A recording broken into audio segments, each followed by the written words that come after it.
So we're back with Pound of Flesh. We sort of spent the last couple of sessions getting to know some of the locations and characters and general story outline for the module. And here, kind of branching off of the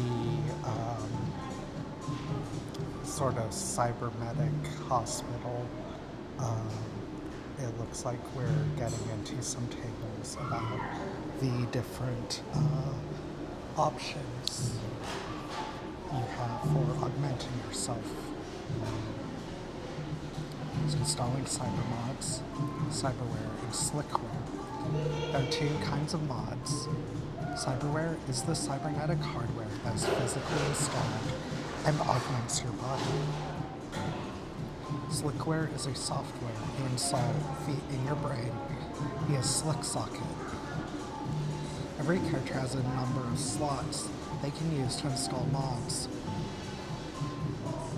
For every 10 points of strength rounded down, they may install one piece of cyberware.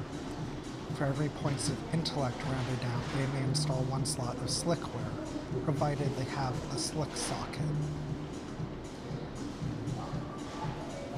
Players who wish to install more mods when they have slots should see the rules for overlocking. You choose this must give and hazard all he hath. Getting cyberware installed at a professional cyber surgeon's installation facility, like the Chop Shop, requires a body save with advantage. Failure means the mod is installed, but suffers XD10 damage, whereas X is the number of slots being installed. Additionally, they gain a malfunction. Critical failure means their body rejects the implant in its current form and they must roll for a mutation, as well as a panic check as per usual. Critical successes reduce stress by 1d5, in addition to a successful installation.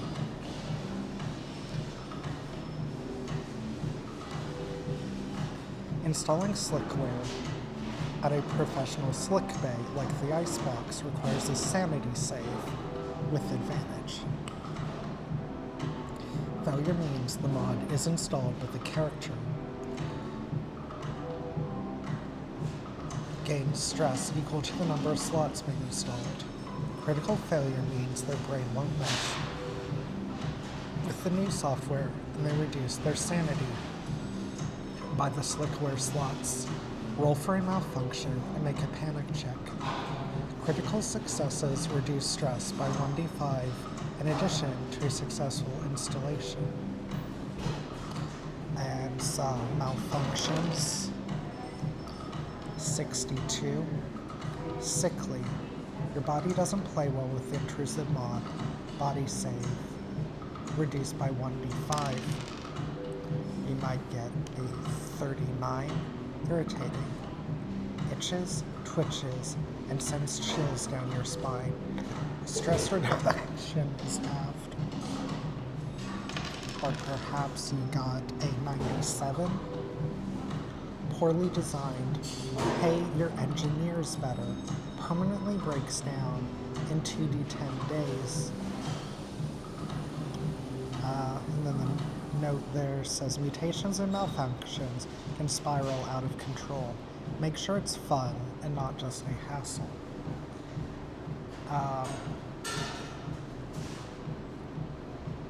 Amateur installation. Sounds like it's not something you really have to worry about on this station, but perhaps for using these mods, in another module. Mods installed by amateurs are at disadvantage. However, if the installer has a relevant skill, the patient can add the installer's skill to their save and recovery takes 1 week per slot installed, double for amateur installations. All actions are at disadvantage during recovery. Beyond listed mods, players can install any weapon, armor, or piece of equipment at 10 times the base cost of the item. Armor takes up 1 slot for every 2 armor points. Handguns take up 1 slot, and rifles take up 2. Anything larger than a rifle takes up 3 or more.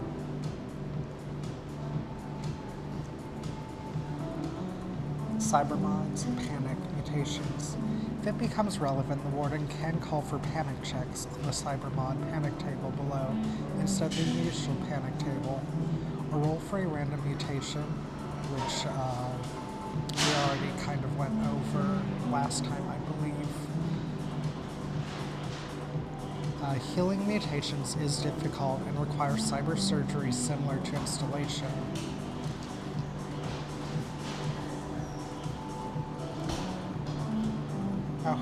That's interesting. Thought this game didn't actually use D20.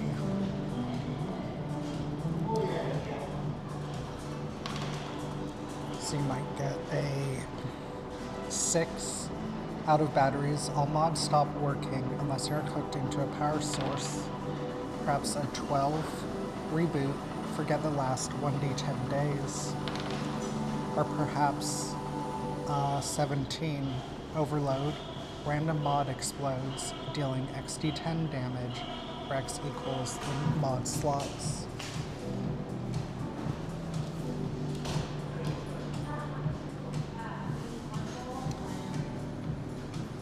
So some cyberware that you might get is a big switch for 18,000 credits. Allows the user to change their primary sexual characteristics, takes 1 hour and a mental trigger, or a cloak skin for 200,000 credits. Near invisibility for 5 minutes, once per day. If a wound is gained during use, there is a 30% chance condition that it's permanent. Or a dead switch for 5,000 credits. Feigns death for 2 weeks. Every time the switch is used, there's a cumulative 5% chance the condition is permanent.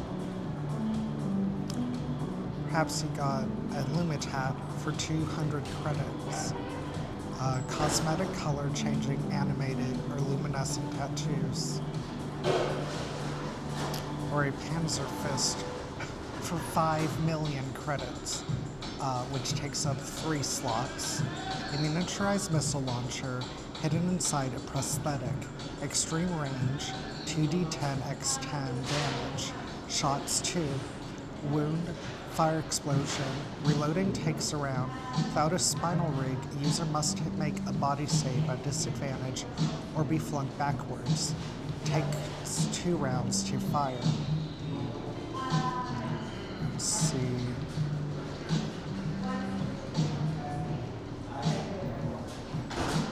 The spinal rig is 150,000 credits, and it's a mechanical rig built for assisted heavy lifting. User gains 10 strength and 1 slot. Can only be installed once. You might get a scapegoat system for 10,000 credits. For every 10 damage the user takes, scapegoat system gains 1 charge. Charges can be released via touch for DT10 damage. It holds 3 charges.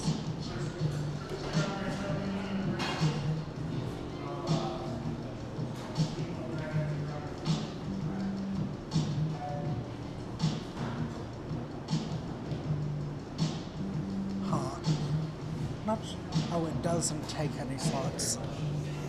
If you have a spinal rig, you could get a spider mount, which takes no slots and grants an additional slot, can only be installed once. Also requiring a spinal rig.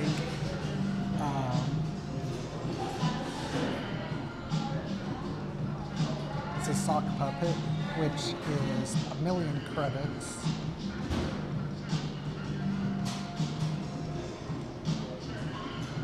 allows the user to install a weapon which can fire on its own once per round using the user's combat stat.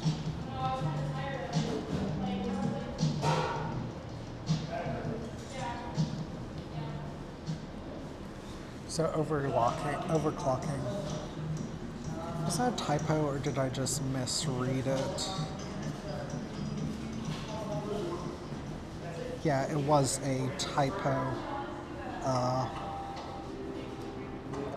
It does say overlocking, but overclocking. If a player wants to install more mods than have slots, or if by a reduction in their stats they lose slots that are allocated to existing mods, they become overclocked. For every mod installed beyond their slot limit, they increase their overclock level by 1 and experience the cumulative effects from the table below. Additionally, any overclocked mod costs twice as much due to the risk of installation, and body saves made during installation are at disadvantage. If the mod is removed, the overclock level is reduced accordingly, and the character loses the accompanying effect. Reaping. Mods can be bought, sold, and stolen. Removing or reaping a mod from a living and willing host requires an intellect check, surgery, jury rigging, or cybernetics from the Reaper, and a body save from the host. Failure of one roll deals XD10 damage to the patient, where X is equal to the mod slots, but the mod is removed. Failure of both rolls deals the same damage, and the mod remains attached. Critical failure on either roll leads to a cybermod panic check. Unless extreme care is taken when the damage is done, there's only a 15% chance that anyone killed in combat has reapable mods. And the overclock levels at 1, minimum stress increased by 1. 2. Unnerving. Gain the android's trauma response. You can now cause others in your vicinity to gain disadvantage on fear saves. Androids now give everyone around them 1 stress whenever they fail a fear save. And at level 3, minimum stress is increased by 2. 4. Removed. You no longer make fear saves. You no longer... Oh, okay.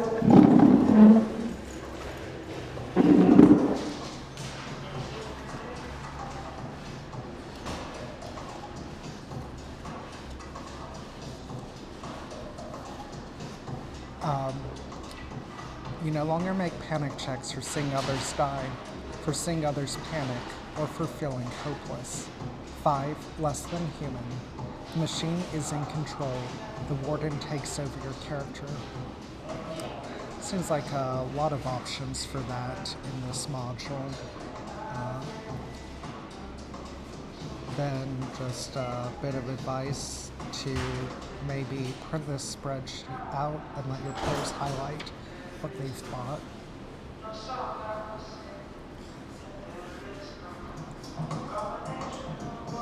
So 4, the icebox, is the Dream slang term for its highly illegal synthetic sleeving facility and slick bay venue. Sleeves are vat-grown synthetic humans into which a user's memories can be installed, allowing them to experience life or live again in a new body. The slick bays, hundreds of human-sized pods where users can enter a virtual slick world for education, escape, and pleasure. While logged into a slick bay, players can install slickware as per the rules. After 1 month of continuous slick bay usage, any damage taken in the slick world applies to characters in real life as well. Likewise, if a character dies in a slick world under these circumstances, they must make a death check. Some slick worlds automatically have these safety features turned off. People can die inside their self-made worlds. Powerful minds have unlocked deep mysteries and constructed awe-inspiring private worlds in the slick bays. Though it can be addictive, oftentimes Experienced minders are hired by concerned friends and family to enter an addict's slick world and attempt to convince them to return to reality. This can be a very dangerous proposition, akin to asking a god to become mortal. I wonder if that's a continuation of that bit there. Uh, Graves at my command have awakened their sleepers.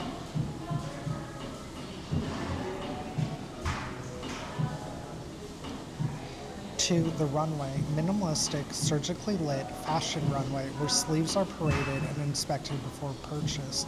As sleeving is illegal, access to the runway is restricted to appointment only. Ask Angus or the babushka for an invite. 3. The Nemo Machine. A legendary outlawed neuromonitoring machine downloads a user's memories for future upload into a sleeve. Procedure takes 24 hours and requires a sanity save or the character forgets the last 1d10 days. Critical failure results in a panic check and total amnesia. After a successful upload, the user's memories are placed into a sleeve, sold separately. Sleeves take 24 hours to wake up and have disadvantage on all rolls for 1 week. Gain 1 minimum stress as well as whatever bonuses or penalties the sleeve comes with.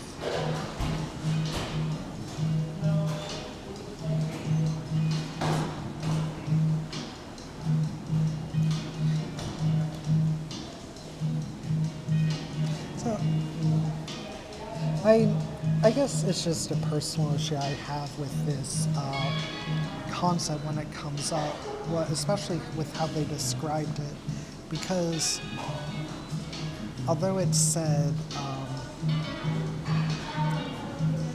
allowing, your character to experience a new body, the actual process doesn't sound like that's the case. That it's not like an actual transferal, it's just a sort of scan and then transfer. So like, you,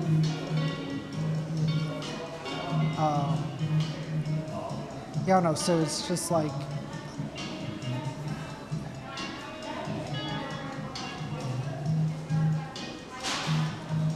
I just don't see how, like, at least kind of how this is delivering on that promise.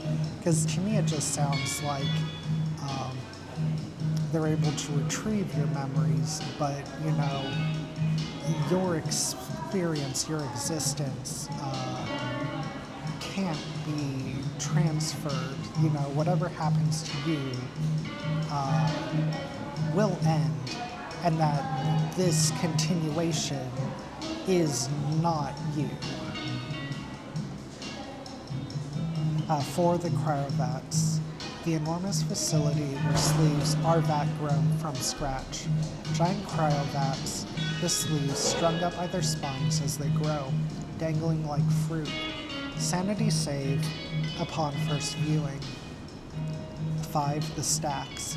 Data storage of remote uplink sleeve backups, as well as thousands of sleeves in cryo storage, freeze and cold, at danger of hypothermia with no protection. So some slickware you might get installed.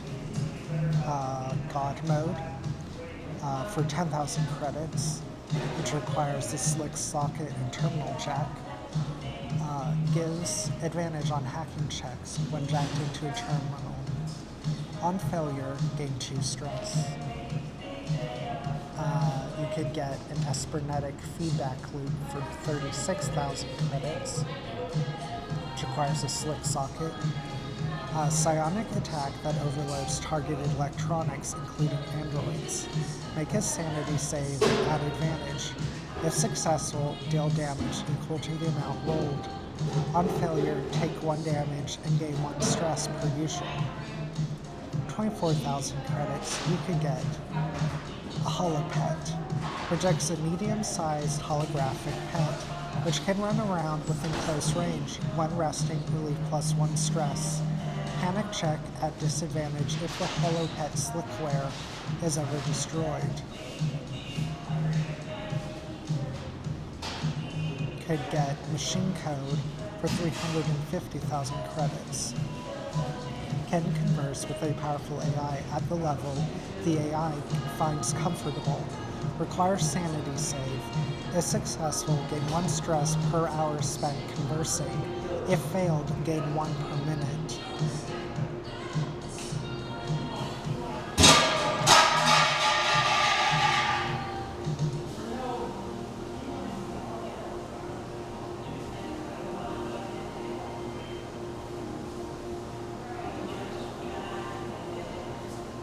You could get a skill slick for varying cost, 50,000 credits at the basic level, or 1,000,000 credits at the highest.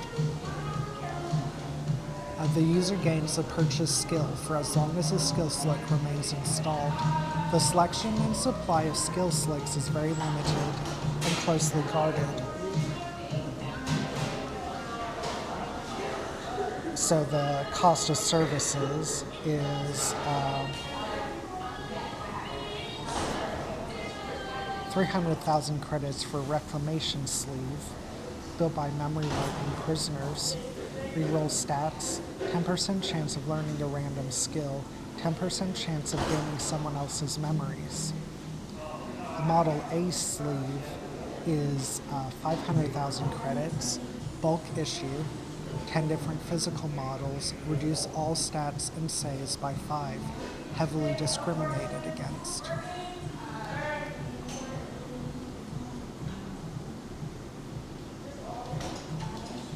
Atlas X Premium Sleeve, custom design, +5 strength, speed and body.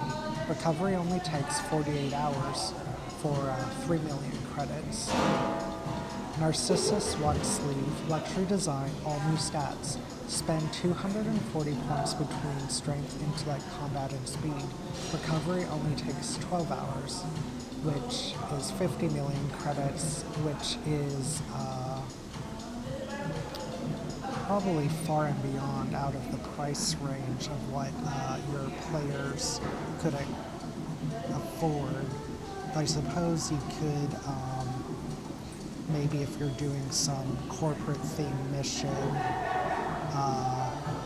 you could perhaps promise it as a reward. If it's like a particularly suicidal mission, in order to rope your players into even considering it. Then for storage, you have 500 credits, monthly storage fees. And to rent a slick bay to install a slick is 5 credits an hour. Slick World for a month is 100 credits. And then the note is that, if you want to take a break from this game and play something else, you could use the Slick World as a way to port other games into Mothership. Phase alterations at the icebox during the outbreak. Looks like only the outbreak affects here. Strange accidents are causing Slick Bay users to go catatonic. The few who awaken describe a crime girl named Ariel. She says she's sick and her dad won't let her die. Please help her. As the outbreak intensifies, all the Slick Worlds merge into a bleak wasteland. Ruled by a demon named Caliban, no one can log off their Slick World unless Caliban is found and destroyed. And during the final stages, the cryovats begin to pump out grotesque clones of Caliban. These husks wander the corridors begging, "Who am I?" and attacking everyone in their path. So that looks like all we have time for today.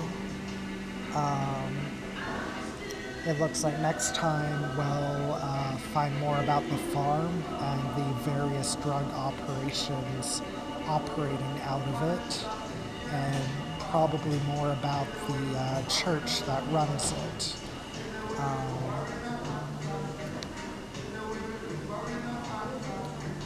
Next stream probably tomorrow. I'm not sure exactly what I've got planned. It might end up just being more of this. But that is it for today.